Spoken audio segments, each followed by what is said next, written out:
تدبير المنظر التراثي سواقي الفيوم. حقيقة أنا سألت يعني من خلال تواجدي هنا في أعمال امتحانات دبلوم مدارس الثانوية الزراعية إيه المعالم الموجودة في الفيوم؟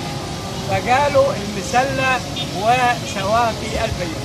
حقيقة المنظر يعني هو المنظر يوحي إليك بالقدم، يعني يوحي إليك بالتاريخ القديم، لأن موضوع السواقي موضوع يعني معظم البلاد يعني استحدثت أشياء كثيرة بالنسبة للري، لكن في تواجدنا هنا في السواقي يعني كأننا نعود إلى الوراء 200 سنة إلى الوراء. حقيقة مكان جميل، مكان ملتقى لأبناء مدينة الفيوم أن يكون هناك استجمام في هذا المكان.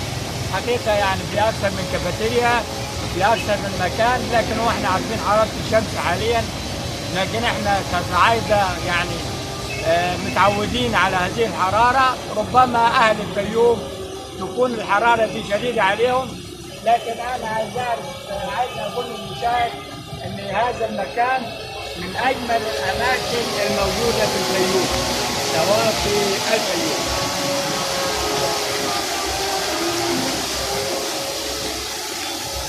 يعني دعوة من المسؤولين إن ما يكونش الآثار موجودة على السواقي، سواء يعني الآثار الموجودة سواء قش أو أوراق أو كذا، يعني يتم تنظيفها حتى يظل المكان جميل، وحتى يكون هو من أبرز معالم مدينة الفيوم.